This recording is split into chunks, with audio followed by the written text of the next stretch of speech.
Hello everybody, my name is Dude BDR and welcome back to TekTox. Today we're going to discuss some tech tools that we believe everybody who calls themselves a techie should own.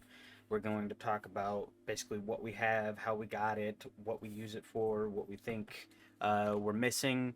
Um, Got Wolf with me today, others will be joining shortly as they are available, but we'll jump right into this. And honestly, I'll start off with some of the lesser tools like dampening kits for your keys on your keyboard.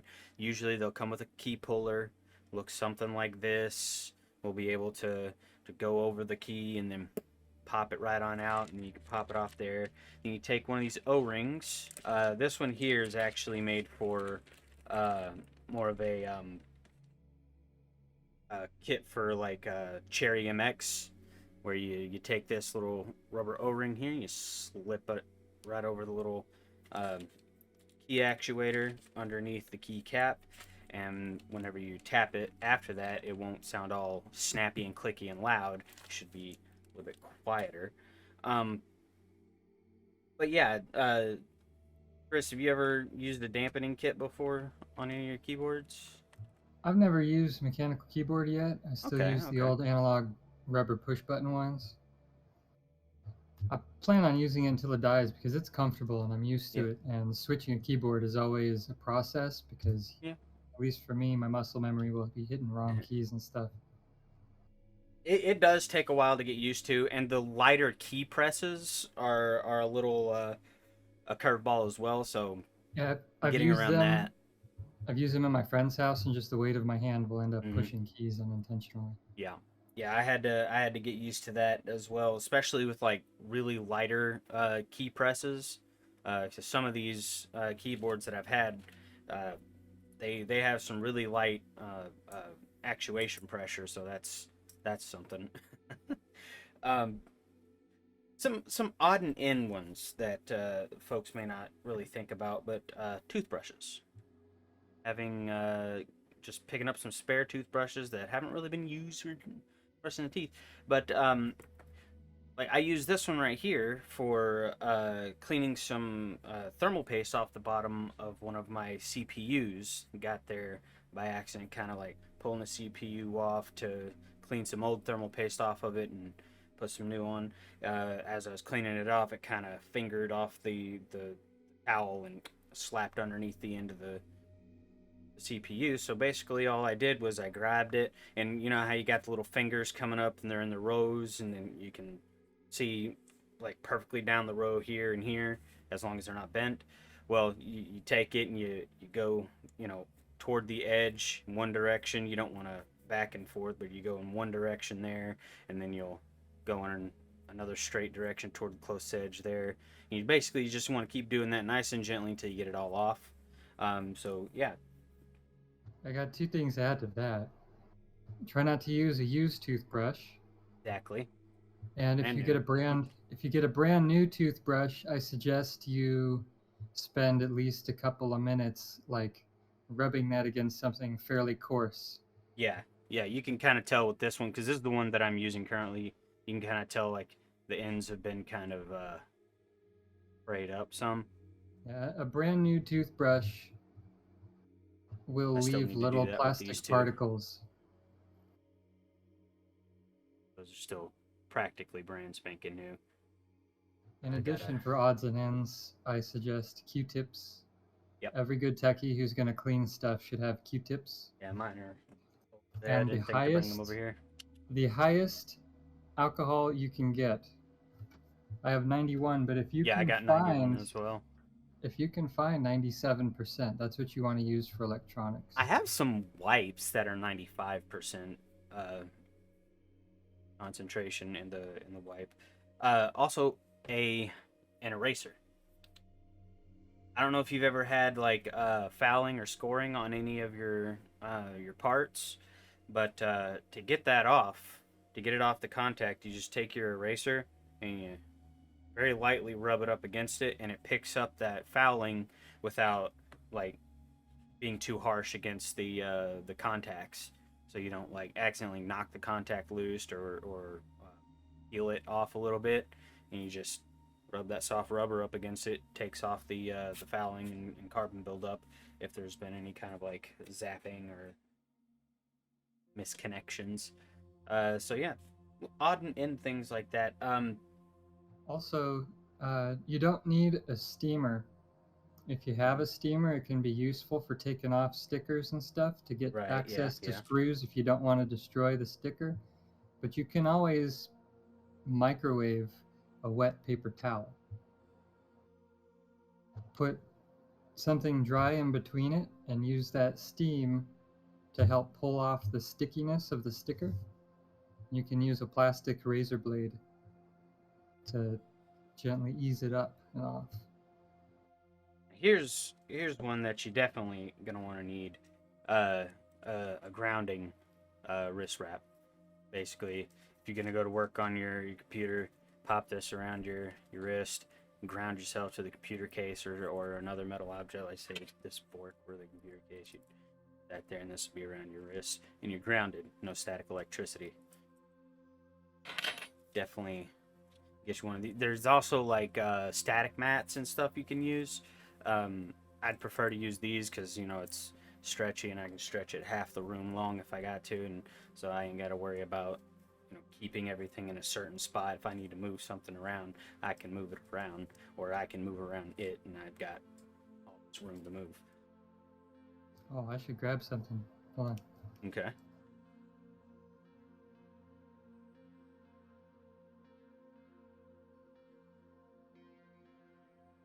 While he's grabbing that, I will say this as well, for like uh, getting items to keep static electricity off. Also, knowing how to rid your system of residual electricity. So when you turn off your PC, there's still stuff going on in there. So what you'll want to do is either unplug from the wall, or unplug from the back of your PC, or if you have a power switch that you can toggle power off and on to your power supply, go ahead and toggle that off, and then press the power button a couple times to get your residual electric charge out of there. That kind of helps along with one of these as well. Thinking about static, I gave my bags to somebody. I just have this one left. But if you have anti-static Yeah. bags, Storing parts. Yeah, if you want to store an old video card that is still usable and you might want to resell, or especially a hard drive with sensitive stuff on it, like a backup hard drive, put that shit in an anti-static bag. Yep. They're very good to have handy. Now, typically, any part you buy, like a motherboard or anything like that, it's going to come inside of a anti-static bag inside its packaging. Keep those. Keep those bags, and if you know you're going to be upgrading in the future, keep those packagings too. Keep them off somewhere where they're not going to be in the way. I got some up in the top of my closet over there, and they've got the anti-static bags in them. So yeah, definitely keep those things. And on some of them, like my GPU, the contacts where you plug it into the PCI, it's got a little rubber stopper that goes over it to protect the contacts. I keep those as well, just so that I don't run any risk of knocking anything loose, peeling anything off, or damaging anything. So yeah, with your standard packaging, keep all that stuff. If you're gonna plan on moving, if you don't know if you're gonna be moving, if you plan on upgrading, all those kind of things, if you plan on end up having extra parts, good things to have. And Redneck just joined us. We've talked about odd and end things. The first thing we talked about was some like key dampening kits, using those. Also talked about odd and end things like having spare toothbrushes, an eraser. What we talked about Q-tips, rubbing alcohol and Q-tips. It's amazing what you can use a toothbrush for. That Oh yeah. it's not necessarily something you think like you're gonna use this for cleaning your computer or doing this other. And yeah, One I of use my them for favorite a lot of things That's why I has keep like been 3 or 4 of them these extras. bent nose, really fine tweezers. along with a Magnetizer Demagnetizer. I have something to add. There's Yes, I was Can gonna of air. get to Compressed that as air. well. Canned air. Most yes. of my stuff is actually put away right now because when I I had pulled this it all out repainted, for I had to this. put everything away. But these things right here, these tweezers and this magnetizer, I've used this a couple times where I dropped a screw or something and it landed between two things real fine. This thing, you know, real skinny, but sometimes you may not be able to like grab a hold of it exactly. Magnetizing it helps so much, and then you're able to just kind of pick it, and if it doesn't quite pick it all the way up, you know, you might get it stuck to the side and you're able to pull it out. So that's fun. I bought something because my grandpa had it, and I found it. I keep it in my car because it's mostly for car mechanic stuff, but it can come in use sometimes, I'm sure. It's like a long stick, and at the end of it, it's got prongs.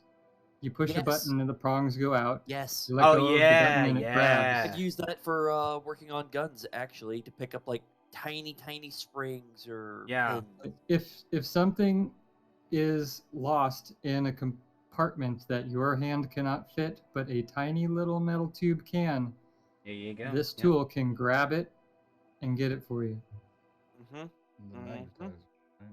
General. There's another to go with the tweezers. There's actually a tool that I learned about when I actually started working on gun stuff that I actually went out and bought a couple of. It's a tweezer, but it's reversed, so when you put tension on it, it opens up.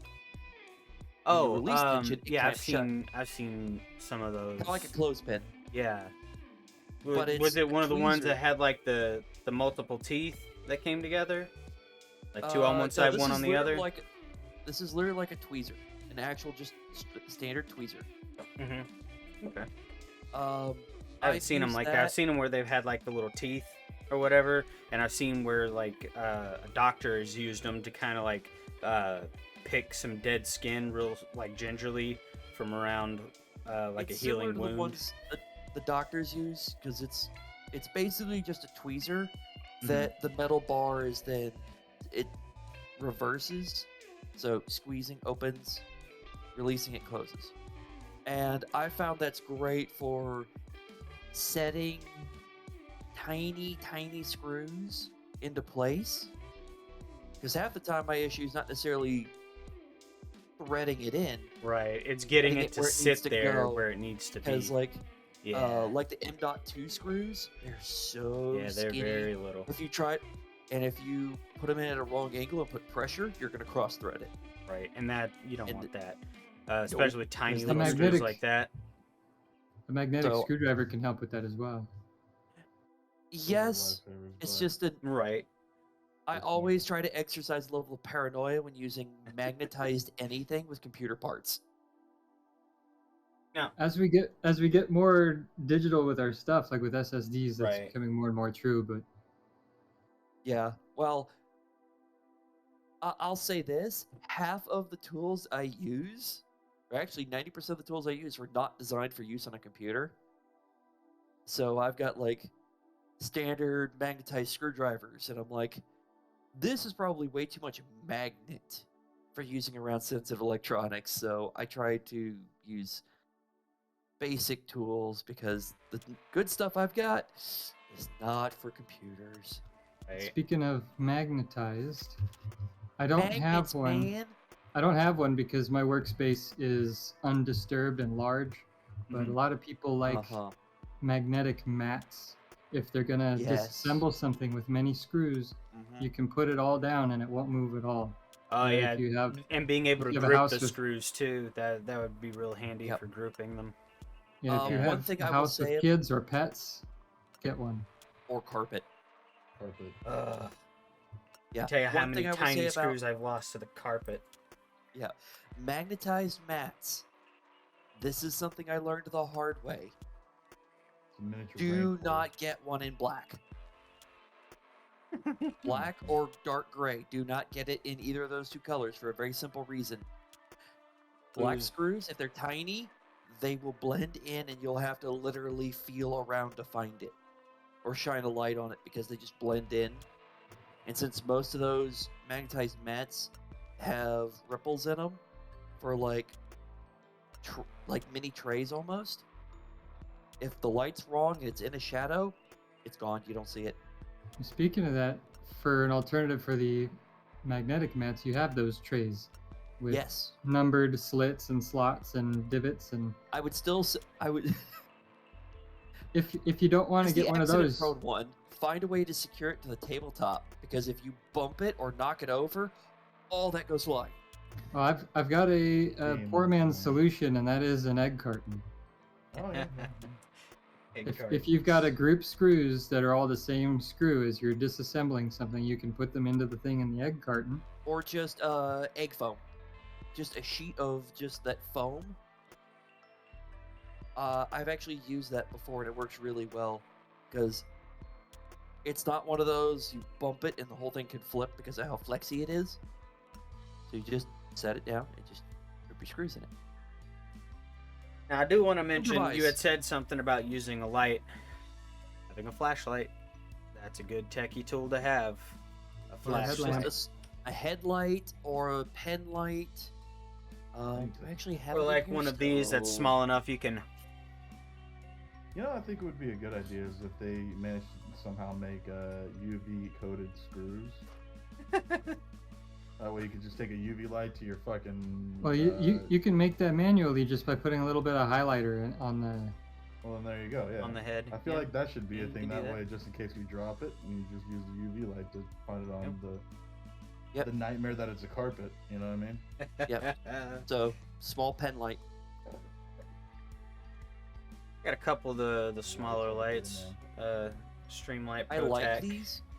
and light. Yeah. Streamlights are my favorite.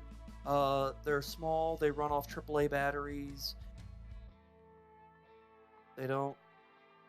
And they're fairly cheap. I was getting mine for like 15, 20 bucks. For just the little ones, not the big hefty ones, or the more powerful one that dude's got. This is like... This 30 one's with it. only 300 lumens. That's it. I Oh, this found one's a like 30. The I most found a powerful one of these I've got is a pack. 90. found a pack of like 8 little flashlights for $3 at Goodwill. Mhm. Sometimes it's just whether it's a quality pen light or just a small cheapy light, which I think I've got one of those floating around here somewhere too. You still have some all of electrical those tape? work. As well, by the way. Oh, Electrical those tape, are like- definitely. Here's my Streamlight. want. This one's 90. Is that the ProTech one? No, this is the Stylus Pro. AAA Okay, batteries. okay, yeah. I got the ProTech stylus, the ProTech 2 stylus. Yeah. It's a 125. I I think. love this thing so much. I bought a total of 3 of them. I completely lost one, so I only have 2 left, but they are phenomenal.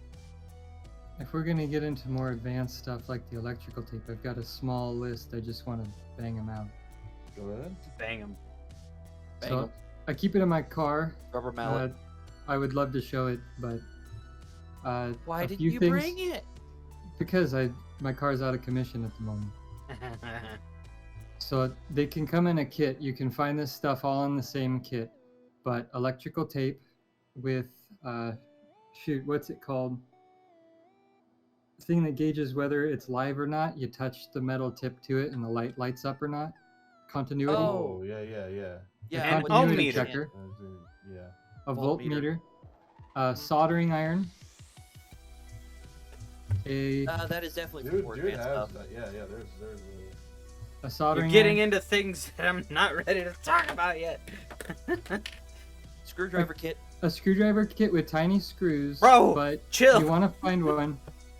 You want to find one Hey, that doesn't hey, have just hey. Phillips and flathead. Dude, You want to find stars and safety screws All and right, triangles. Pump the brakes. Pump the brakes. We're gonna get there. We're gonna Are get you sure there. You want me to review this? He's got it all in front. You said bang it out. That's I will- before I I will knew say- you were gonna name everything I've got on the desk in front of me. Now, I do have. I will say on those little screwdriver kits, you don't necessarily have to buy the ones dedicated for electrical work or anything like that. You can actually get those kits as like just a full-on, full set kit like what Dude has. You can get there was one that I've used for years. It's just literally called a teeny turner. The screwdriver is about this big, and it uses tiny bits. Like a third that size, Dude. It is like the screwdriver is this tall. It's just a little bitty thing. I have actually found in like some of the gun stuff aisles a screwdriver kit that they say is like for gun work or gunsmithing stuff or precision screwdriver sets, any of that kind of stuff. Those work very well also. It doesn't necessarily have to be, this is the professional grade electrician screwdriver kit for $200. I would Nah, only so- recommend the Precision set for, like, electrician. $20. I think the electrician suffix is implying that it might have more specialty bits. Yeah, in there. and most of them, it's like you will get stuff that's like, this is specialized for this, therefore it costs more. You don't need it. No, look, Get you can get. yourself a tiny screwdriver set like Look. what Dude's got. Actually, You I'll go probably grab can't mine. see them, but I've got. Well, your blur filter is screwing Yeah. up with the.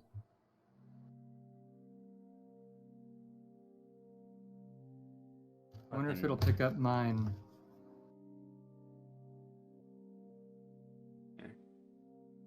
There we go. That's better. So you can kind of see them. There we go. Star heads, Phillips, triangle. Come on, refocus it. I like that refocus yours it. shows it in front right there. That's nice. Yeah. And it's Yeah, also absolutely. on the bit as well, so you don't mess How up much- with that. How The much one is I that? keep in my car looks like Adam's. Yeah. This is the one I keep in my I remember- backpack. Very yeah, I remember small. seeing that in your car. And then also, like over here, you have other tools. Like you got suction cups, pick prise. You got the screwdriver. You got a bendy bit, a spatula, brush, couple pry bars here, another finer brush, an extension. Is that a Flexo? Mhm. Yep. You're muted, dude. How am I muted? Yazzie No, muted I me, am. dude, what? Oh. But yeah, You meant this is Redneck. the Oh, one. not dude. Oh. Him, dude. Yeah. The Sorry, other dude's- dude guy. Dude's my go-to word. Dude, man. I was about to be like, oh no, he's talking about Red. But yeah, this is the little set I keep in the house that I bought this at Academy for like, I think $20-30. Precision micro screwdriver kit. Now 50 I inches. started with this little guy right here that has been amazing. I've had this thing for 7 Mm-hmm. years. I got this at O'Reilly Auto Parts for $5, and I was like, you know what? It'll last me like a month or two. It'll do the job It's while I need it. amazing the stuff you'll find at an auto parts store. And now this one, it's a little ratcheting screwdriver as well, and it got a little extension here. It's got pretty much all the nifty little bits you'll need. There's a third one of these too, but I couldn't find it. I think it's actually in one of the drawers in my closet there, but that doesn't really matter. It's got all the bits that I actually use right here. The Phillips bits and then the X head bits. X and torque. But yeah, getting these things right here like this are awesome. And then like you step up into other things like where you're going to be doing stuff with the triangular head screws or the tri-tip screws, things like the little 2-dot screw heads. I forget what all these are really called right off the top of my head, but I ended up looking on Amazon and I found this Kyc Tool Kit, and this was only $25. Able to get that for $25, and it also came with a couple pry bars and shims. It came with a razor blade. It came with the demagnetizer, 2 sets of tweezers. It came with the doodad here. Came with a small 6-inch ruler and a little zipper pouch for all the spare things to keep in it, which I keep most of my spare items in as well. I took everything out for this. And then I have these tiny little precision screwdrivers that came in like kits and stuff. I don't really use them anymore because I do have the pretty much all the sizes I need in this kit. But yeah, the magnetized demagnetizers definite must-have for a lot of folks, because if you start off with a screwdriver tip that is not magnetized, and you're trying to deal with like being able to lower the screw down into something nice and gently to be able to screw it in, you need to magnetize it. So being able to run through the tip of it through this magnetizer would be amazing. Now, another thing that some people may not know is that a magnetizer is just 2 magnets, okay, with like say north face pointing each other here and south face here. And when you're running it through the 2 magnets here, you're magnetizing it. Now I can demagnetize it whether on top. I'll do like this here.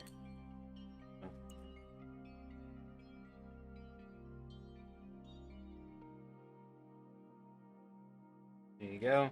And without running it through the designated demagnetizer up top, I'm just going to run it down on the bottom here.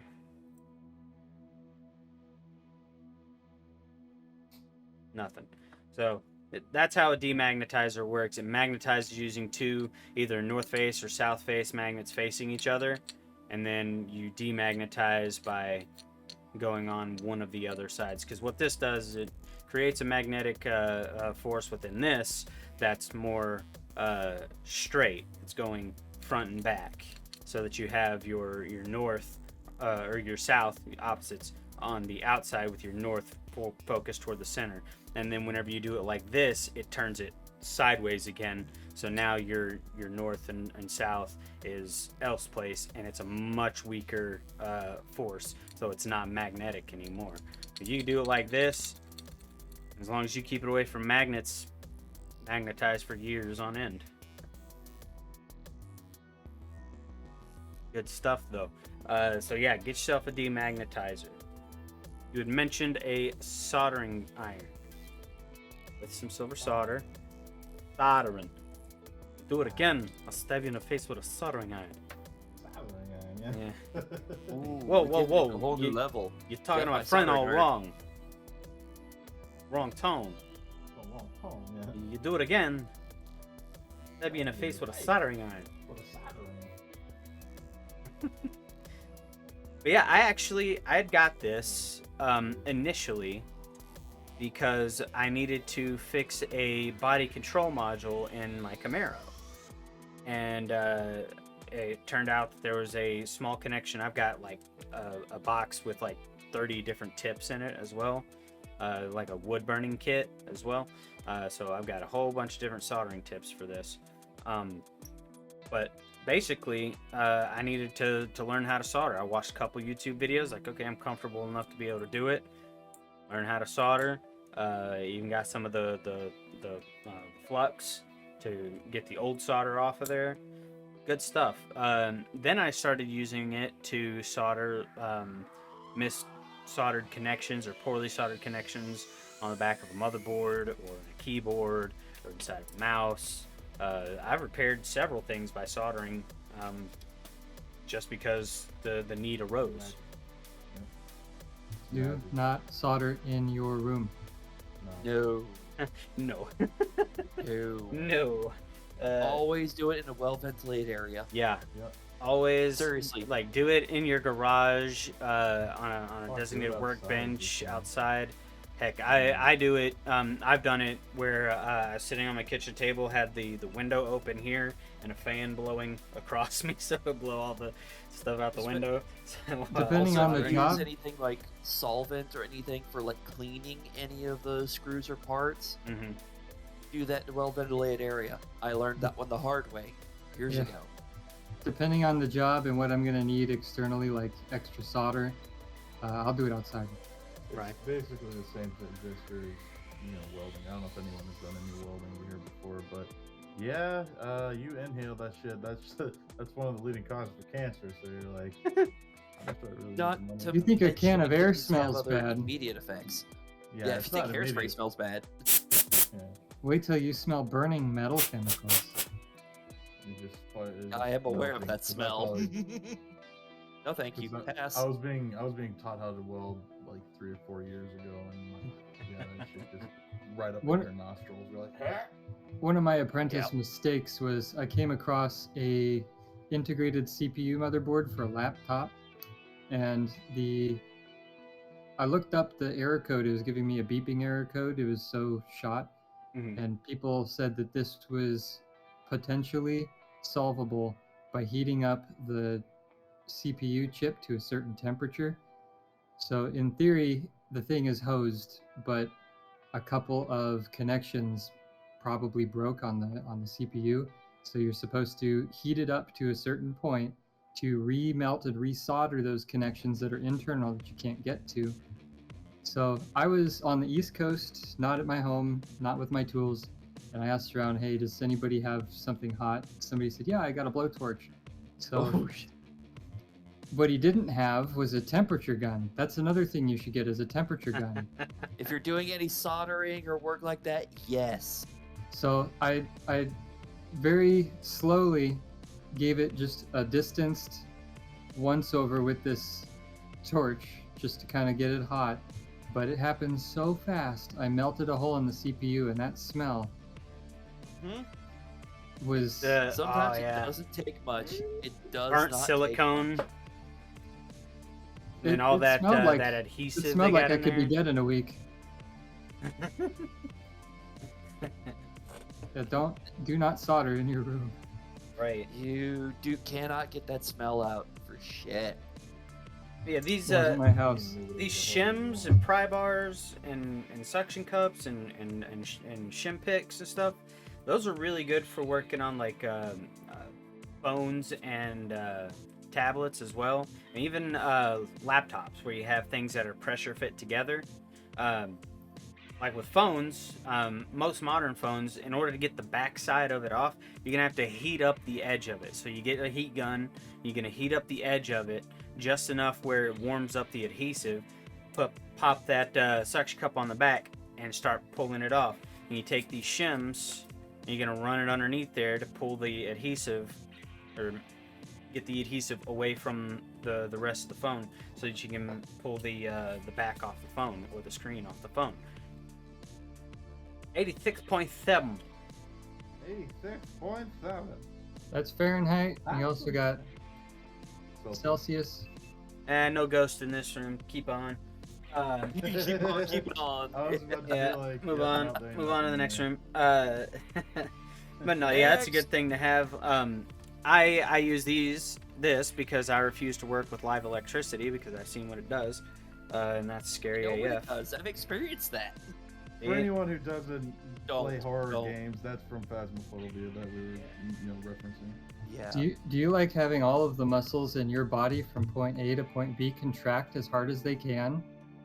Yeah. Feels You like wanna you touch have electricity. Well, if it's a full alternating body current, That's cramp. if it's direct current. Direct current completely seizes all at once.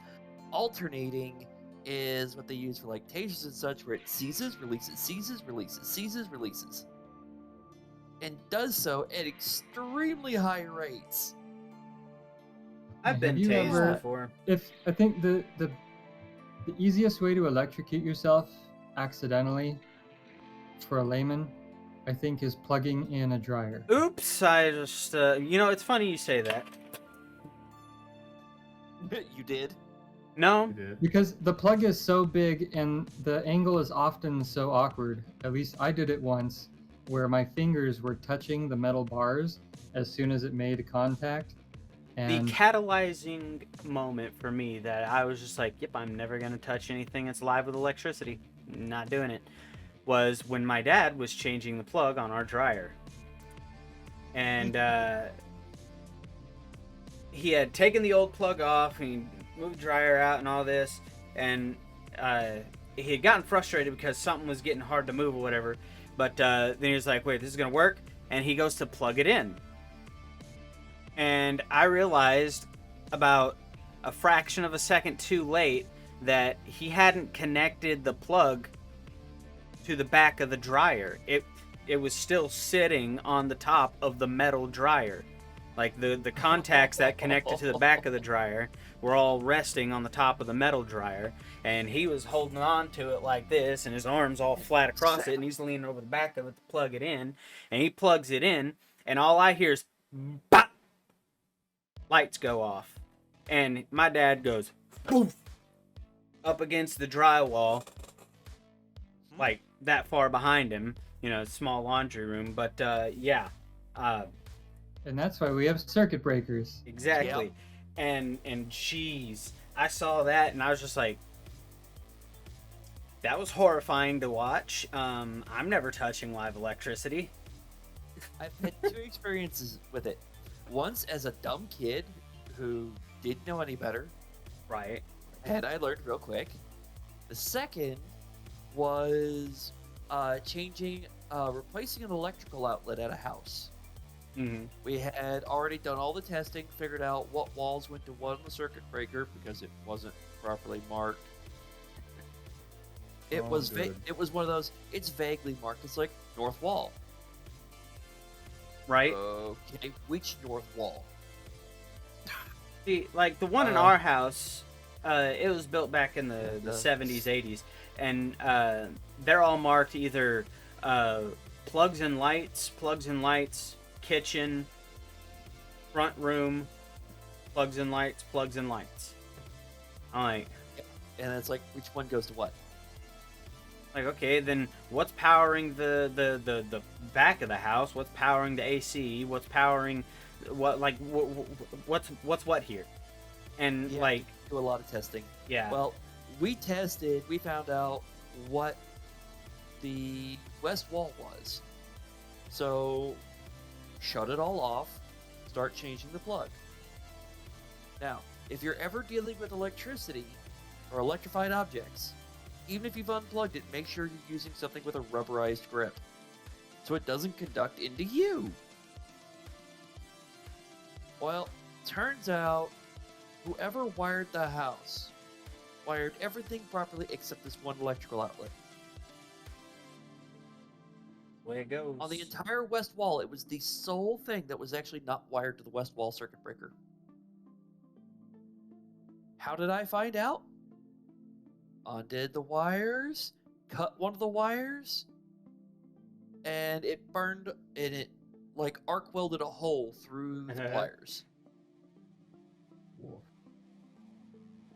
I'm like, so there's now a like 70% of a circle through part of the wire cutters, and I'm like, we have a problem. Houston, we've got a problem. At that point, we went and we killed every circuit breaker that was, because it didn't trip the breaker. Every person. No. It's like, oh, there's not a complete connection here, but there's enough for the electricity to arc. So it did. Through the wire cutter I'm holding. We're like, okay, put everything down, step away, go over and shut down every breaker for the house. If I can't figure out, like, we were like nope, whenever nope. I had to repair a hole in our wall because of all the places, and you're not supposed to do it like this, but of all the places for a cable to be put right up against the side of a 2x4 instead of against the drywall about an inch or two away from it so that you don't run into this problem. I was screwing into a stud, and the screw kind of warped and popped out the side and went straight through a power cable in the wall. I just drew a diagram because I don't have a picture of it and I don't own one. But this is a nifty breaker finder. Yep. Yeah. I remember that. A plug with a screw nut, a wire nut on the end.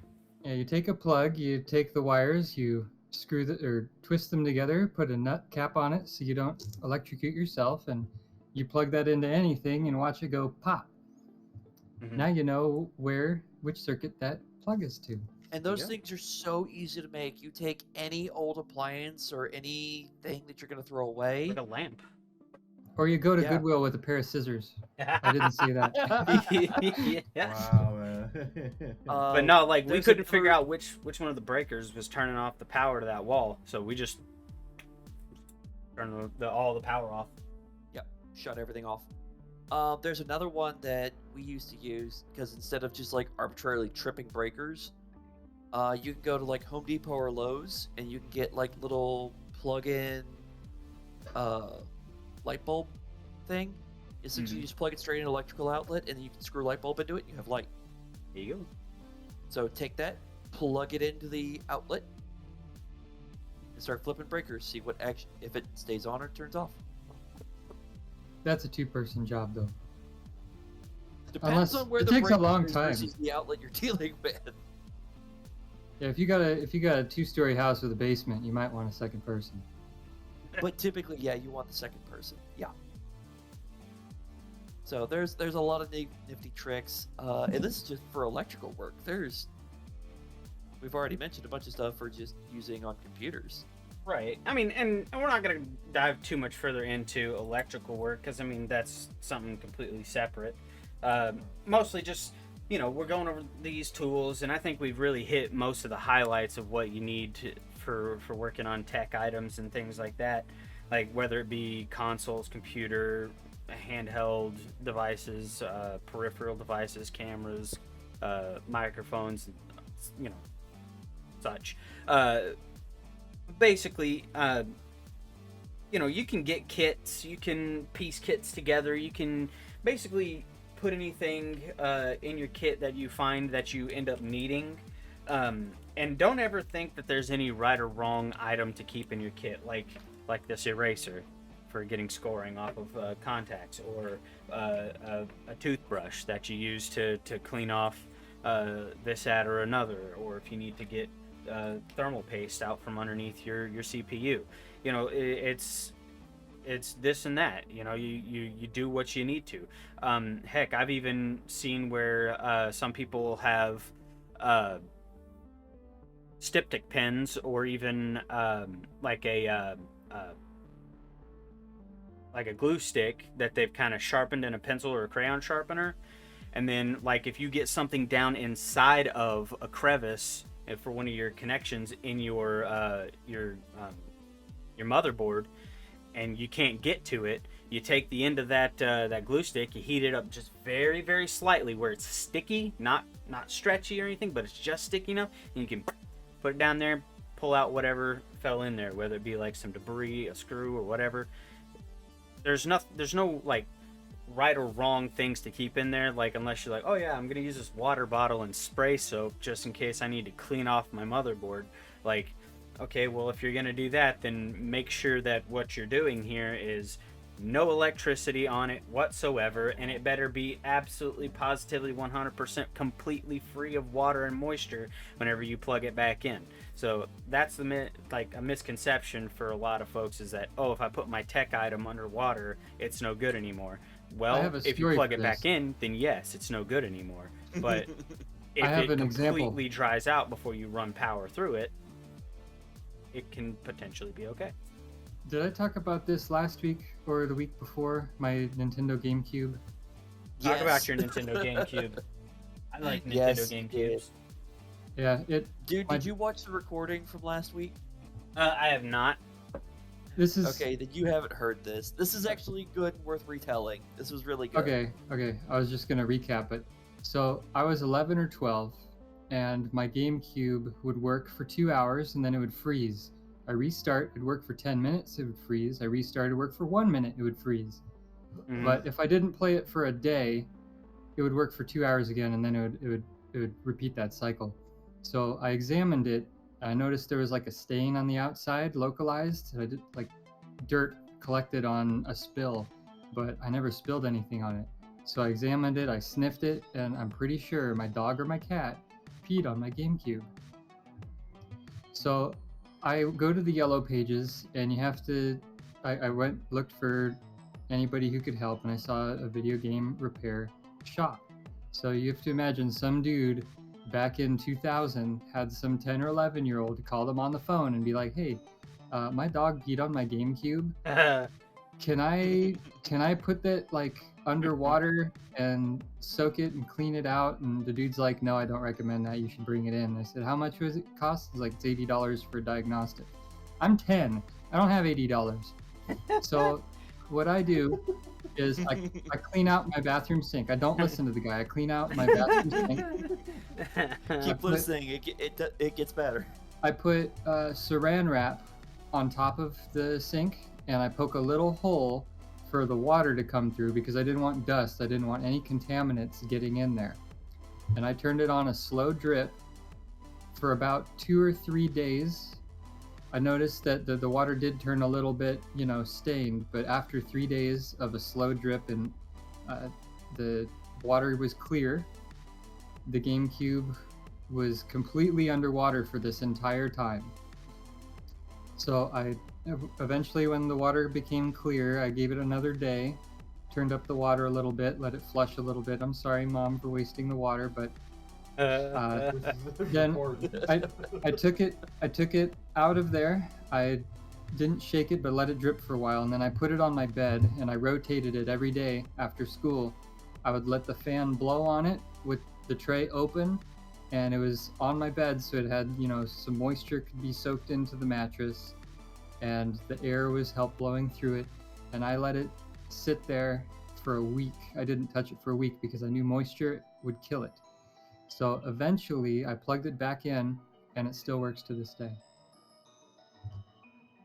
Things that normally shouldn't work, but did.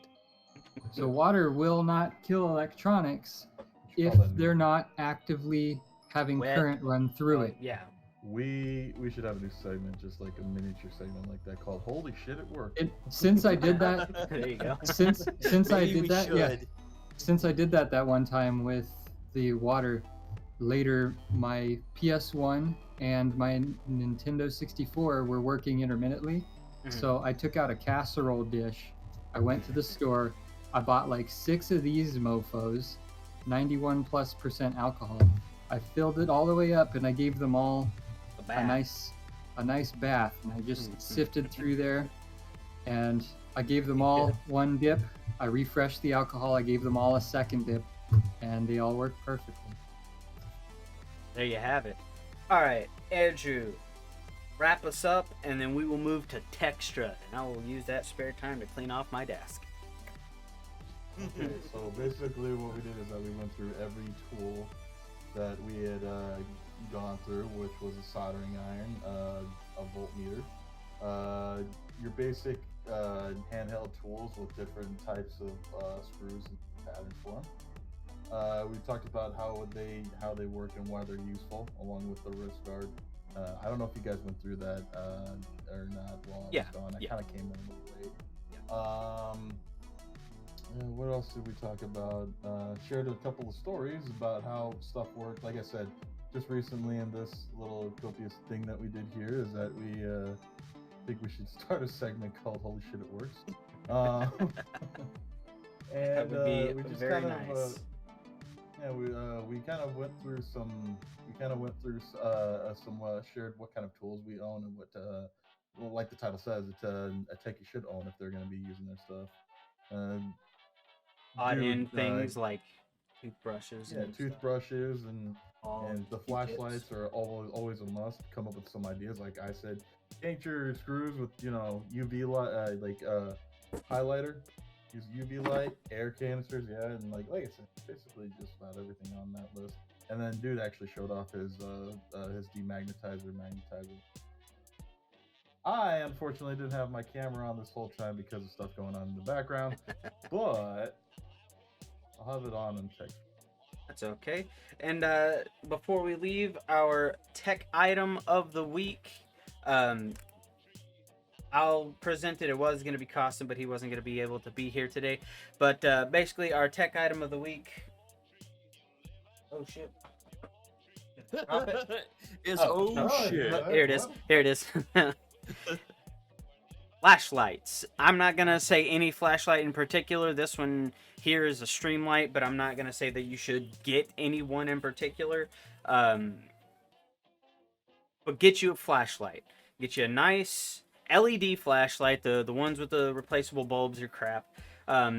Make sure it's white light, not yellow light. Helps you be able to see better.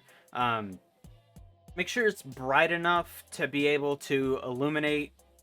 You know, even if you have decent lighting, but there's dark corners, you're gonna want it to be bright enough to light that up, but not so bright that if you're looking at something, you can't really tell what you're looking at. If you get one that's like this and it has multiple brightness settings, where you have your high, you got strobe, and then you got your low, and with that one you can kind of see with the frame rate that it kind of blinks a little bit.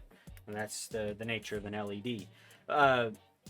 Yeah, get you a flashlight. Any kind of flashlight will do, as long as white light, LED flashlight, bright enough to be able to see what you're doing.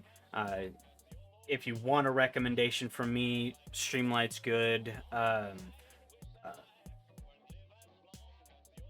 Any particular brands you would recommend, Redneck? I know you're a flashlight guy as well. Honestly, Surefire, maybe. Surefire is very good. They tend to make much brighter lights, though. For a lot of computer work, I would recommend going with a low illumination setting. You don't, like, 300, I would say, is probably already too much. I mean, That's this why one's I a use 30, the other one's a 90. the low beam. It's a Streamlight is a very good 160. light. Honestly, although I'd say don't even worry about it. Just get like a cheapy one from the dollar store or from some other place, as long as it's small, easy to hold in like the hand, or even just a The Walmart head-mounted brand light. Ozark Trail makes a decent one. Even you get them for like, you get a 4-pack for $3, something like that, from Walmart in their camping section. So you know, it doesn't matter what kind of flashlight, but get you a flashlight. That is our tech item of the week, and we thank you guys for listening so much, and we'll see you in Textra, and we'll talk to you next week. Bye guys. Hi guys. Toodaloo.